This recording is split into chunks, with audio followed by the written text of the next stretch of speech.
lessons. And I was a benefactor of one of those coaching sessions. I teach a greenhouse and nursery management class. It's my level 2 plant science class. And each month we do a floriculture project. We just finished up our October project, which is a centerpiece made out of a pumpkin. So we take a pumpkin, we pour it out, and then we put flowers within that. In Thanksgiving, we'll do a cornucopia. So for September, I was trying to think of ideas of what to do. You know, we're new to the school year. What are some things that might be interesting and get the kids really thinking about how we use plants and, you know, what the benefits are for us. So I came up with this project where we take flowers and leaves and found plants. We actually go on a walk around the school and kind of find little, you know, wildflowers growing and weeds and things like that. Anything that's interesting, anything with a texture or a look or something that really inspires the kids. And we use that to make different art projects. This year, I was able to bring in a professional who works with resin mostly, and she works with creating little forest scenes with small mushrooms and found objects. Really cool presentation. And we went for a walk and found a bunch of things. I had a student who's really into entomology, so she found some great insects and things like that. But I wanted to sort of deepen it a little bit. So with the help of this great team, we came up with the idea of connecting their art to intention or to poetry, so that it sort of elevates what they're doing and makes them think on a different level, and connects that artistry to agriculture as well. So I have 3 examples to share with you. There's 10 students in the class, and these 3 were the best examples of what came through. I was really impressed with them, so I asked if they wouldn't mind me sharing with all of you today. So my first student, her name is Braylee Altringer. She's a junior. She's been with my program since her freshman year. So she's definitely a quality student in our program. She took wood blocks and took her found flowers, which she then pressed. Most of these she found on our walk together, or she got them near her house. And the premise was find things that just inspire you or make you think or make you bend down and get closer to the ground and really see what's going on with that plant. So she took her flowers and we had a whole lesson on pressing and making sure we preserve them properly with color. And then she actually took these and Mod Podged them onto these wood blocks. Then she added the little one with the home there as well. And I asked her, as we were talking and processing through her project, I said, what inspired you to make these particular pieces? And she said, well, I imagine them being a present for my mom, because she makes such a wonderful home for me and has given me and my brother so much. I want to show her how much that means to me. I was like, that's really beautiful. So what is home to you? And she looked at me and she went, Mom, my mom is home. And I just loved that. So I said, you know, can you put that into a poem? So she felt a little awkward at first, and she was like, I don't know, but I said, just try. There's no judgment. Just think about what these pieces evoke for you. And so this little poem is what she came up with. And as a mom myself, it brought tears to my eyes. I thought it was just a beautiful piece. And I said, how about we print this poem and, you know, prepare it as a present for your mother, which is what she did. And her mom then wrote me an email about how much it meant to her. So I thought it was beautiful to share that piece forward. So that was Braylee's. The next is Marguerite. She didn't write a poem, but she thought more about intention. And she wrote her piece here, so you can definitely read it. But Marguerite is a senior at my school. She's a very thoughtful young lady. She's always carrying around at least 2 or 3 books that she's reading constantly. And so the conversation every morning is, what are you reading today, Marguerite?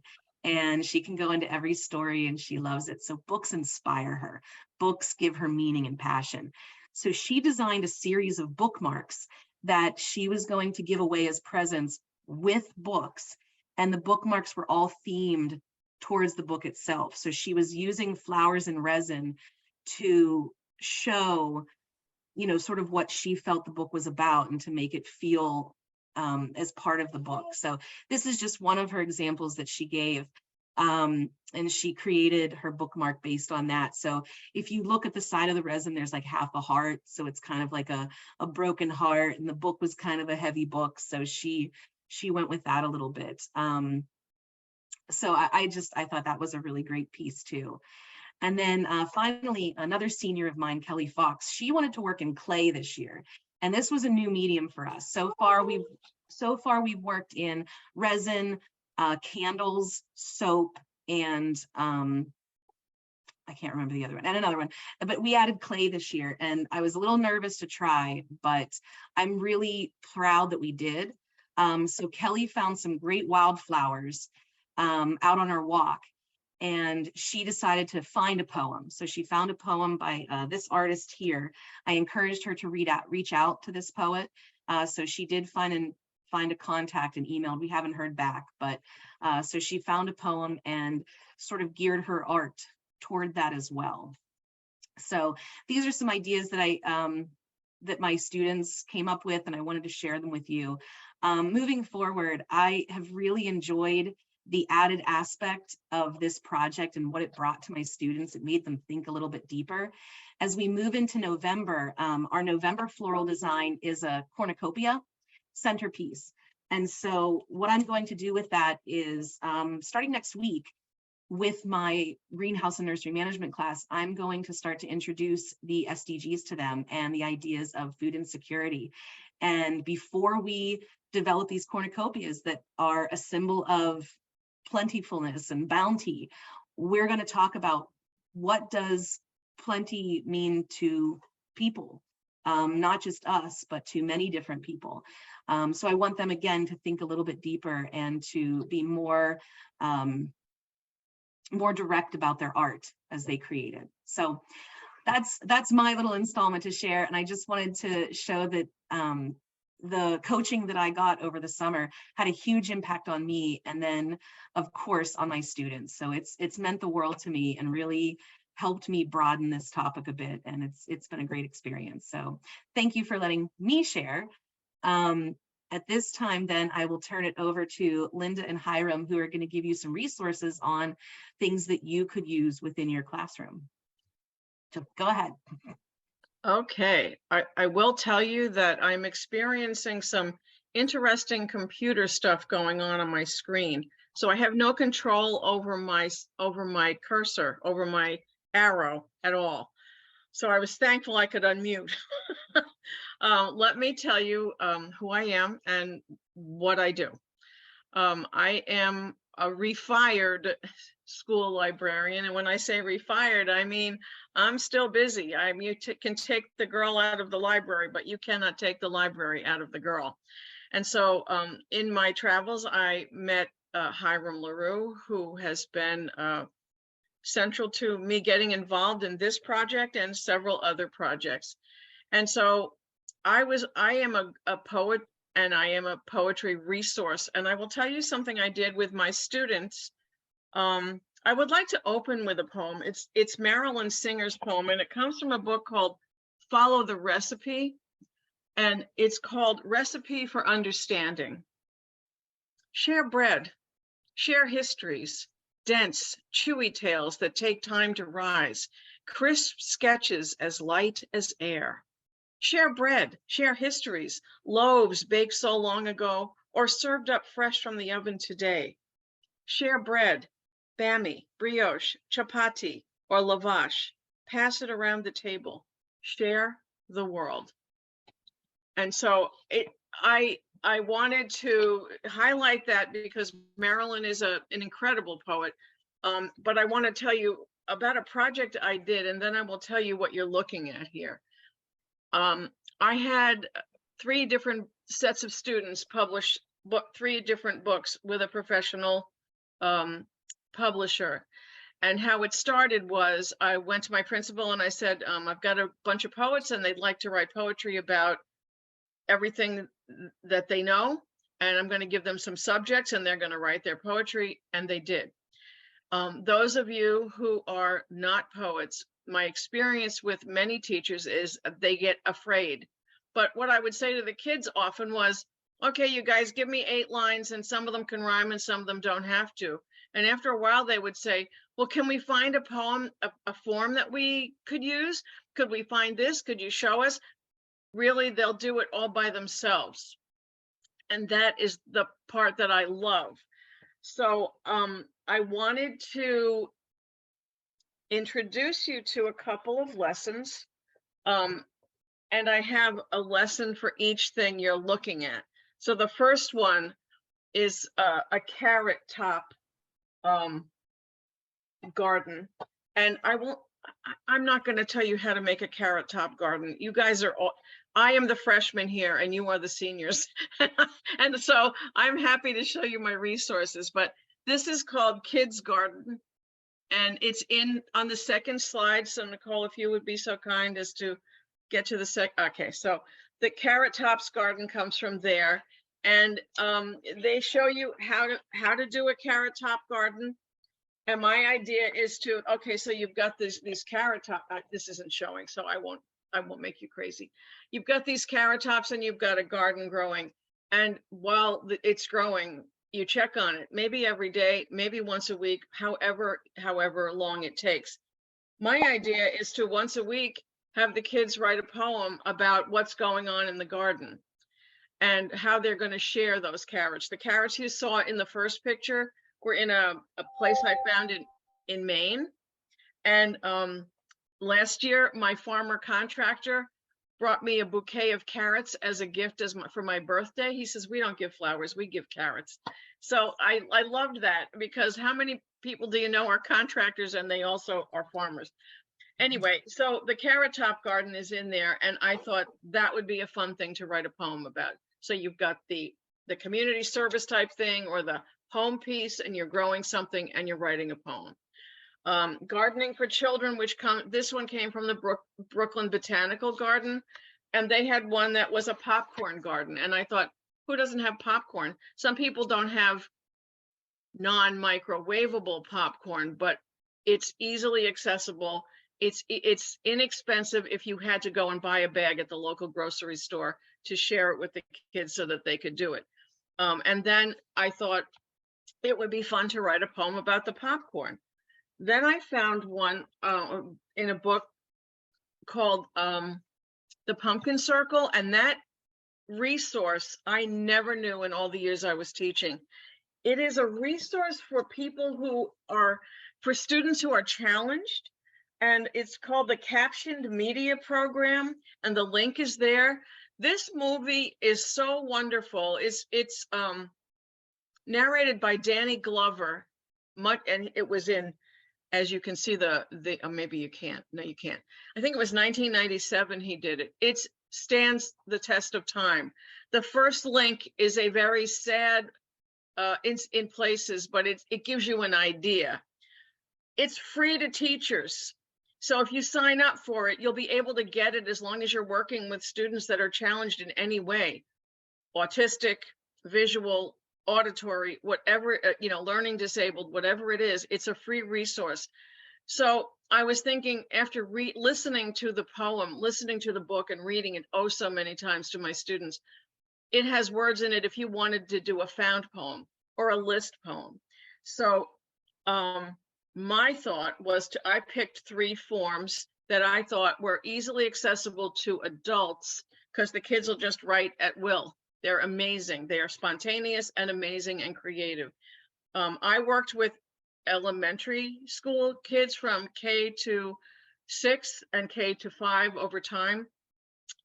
But I wanted to let you know, if there's anything that you want to know when I'm done, please contact me. I will be happy to be a part of your life any way you want. So if Nicole, you could go to the next slide. So you have a quatrain. A quatrain is simply 4 lines for those of you who are not poets. And I have an example, a recipe for magic, a dish of strawberry ice cream taken outside. I'm sorry, I got the wrong page. Recipe for substitution. A newspaper won't keep you dry in the rain. An air freshener isn't a lovely perfume. A leaf's not so great if you must blow your nose. Your dog's crate is fun, but not much of a room. So you don't need to necessarily hear the whole poem, but the idea is alternate rhyming. Kids will try to rhyme 45 words in a line if you give them a chance. So I wanted to give them some reins because they're going to do it. The next one was a list poem, and I gave you resources to go to them. In fact, one of those is the Kid Spot is from Australia. And I knew that we had Australian teachers from Australia here, and I was excited when I found that because I didn't plan it. It just happened that way. So the quatrain comes from the Kid Spot in Australia. The list poem is simple. Too much water, too much flour, too much sweet, too much sour. You get the idea. You're making a list of things, and then at the end, although sometimes you're bound to fail, keep measuring and use a scale. There's just some delightful poetry that is usable with the kids. So when my kids finished with all their poetry, we edited each other's work. We workshopped each other's work. And then we went to, my principal said, as long as the kids get a free book, you can have an outside publisher come in. And he gave everybody a free book. And they all participated. We had a reading. We didn't raise funds at that because it was just for the sheer joy of the writing of the poetry. But I'm thinking, I just wrote a book called The Whole Tomato.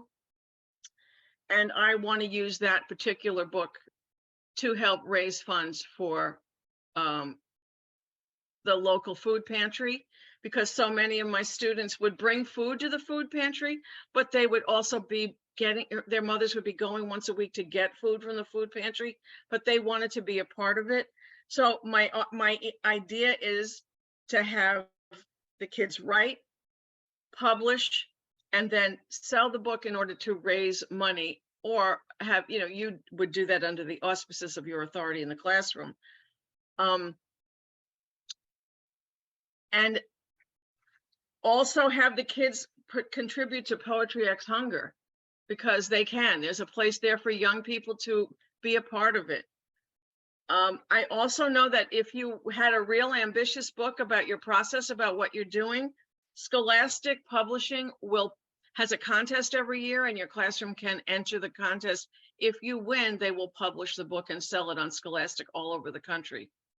So Hiram, did you want to jump in and say anything here? I think that's all I have in slides. Wonderful, Linda. Yeah, thank you.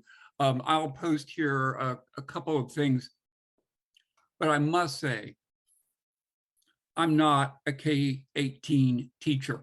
I am not an out of the classroom instructor, but I have been incredibly impressed with the innovations that have been presented this evening.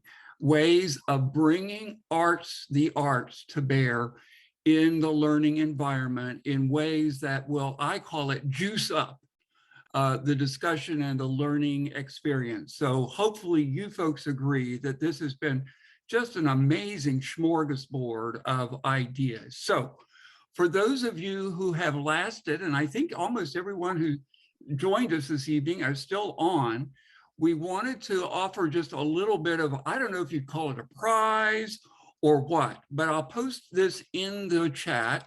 Linda and I agreed that if there's anyone online who would like to learn more about this crazy idea of bringing poetry into the agricultural learning environment, both of us would be willing to work with you. We could either individually do that, or both of us could work with instructors. All you would need to do is just let us know either tonight in the chat if you'd be interested, or if you haven't decided or can't decide right now, or if you would know of somebody who might be interested in working with us. The emails are right there. So with that, I think I'll turn it back to Nicole with a great big yes exclamation point for the evening's presentation.